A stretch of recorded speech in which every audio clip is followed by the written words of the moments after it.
साक्षर मंत्र दे दिया, ओम नमो भगवते वासुदेवाय।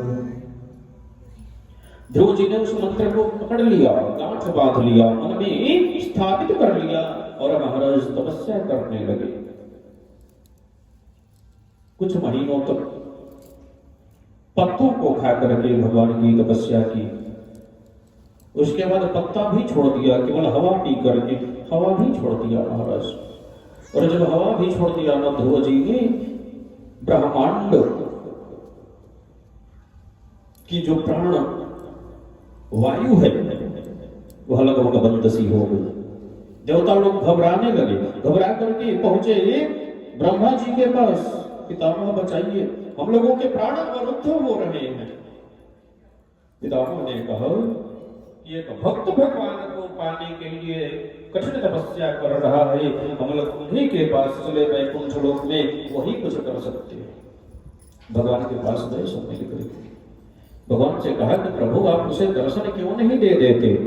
भगवान ने बड़ी सुंदर बात कही कि आप लोगों ने मैं उसे दर्शन दे दूं, अरे मुझे तो उसका दर्शन करने के लिए, उस भक्त का दर्शन करने के लिए उसके सामने जाना। भगवान ध्रुव जी के सामने प्रकट हो गए। उनके प्रकट होने से पहले ध्रुव के हृदय में भगवान की बहुत सुंदर झांकी आ गई थी। भगवान ने कहा कि ध्रुव आंखें खोलो। ध्रुव ने कहा कि अभी मत बोलो। अरे मैं भगवान हूं, स्वयं जिसकी तपस्या तुम कर रहे हो तुम्हारे सामने खड़ा हूं। कहा कि वे तो मेरे हृदय में विराजमान है, बाहर कैसे आ गए?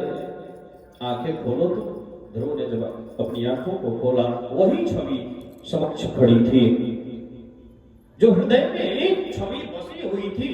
ध्रुव के वही छवि सामने। ध्रुव ने दर्शन किया, महाराज चरणों में साष्टांग निवेदन किया।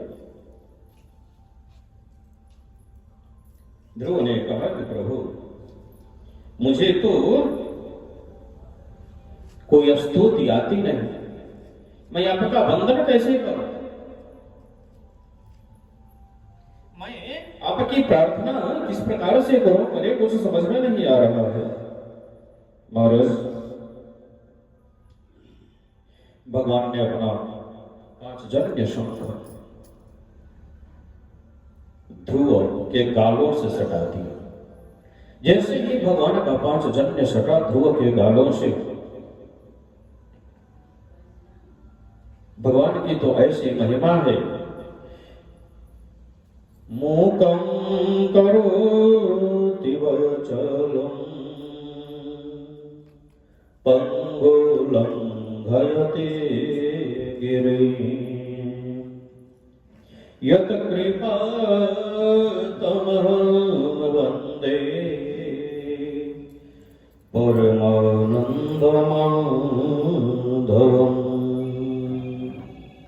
गूंगा भी बोलने लग जाता है, लंगड़ा भी पहाड़ पर चढ़ सकता है यदि भगवान की कृपा प्राप्त हो जाए। ध्रुव जी के मुख से बहुत ही सुंदर स्तुति निकल पड़ी। महाराज ध्रुव जी ने हाथ जोड़ करके भगवान की प्रार्थना की। योऽन्तः प्रवेश्य मम वाचमिमां प्रसुप्तां संजीवयत्यखिल शश्वधरश्वधाम्ना अन्यांश्च हस्तचरण श्रवणत्वगादिं प्रणमो भगवते पुरुषाय तुभ्यम्। प्रभु आपकी कृपा से मेरी सुई हुई वाणी आज जप ली, बार बार वंदन करता हूं। भगवान ने कहा कि ध्रुव कुछ मांगो। तो ध्रुव ने कहा कि प्रभु जब आपका दर्शन हो गया तो अब मन में कुछ मांगने की अभिलाषा रह गई है क्या? मन में कोई अभिलाषा नहीं, कोई आकांक्षा नहीं, कोई इच्छा नहीं, कुछ तो मांगो। ध्रुव ने कहा कि प्रभु यदि आप मेरे ऊपर अधिक प्रसन्न हैं तो मुझे केवल अपनी भक्ति का आशीर्वाद दे दीजिए। मेरे मन से आपकी भक्ति कभी विचलित ना हो।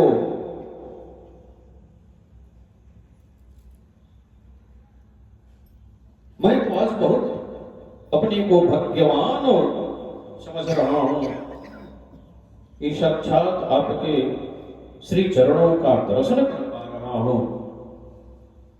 इसी तरह आपके श्री चरणों का आशीर्वाद, आपके श्री चरणों की कृपा मेरे ऊपर बनी रही, केवल यही चाहिए।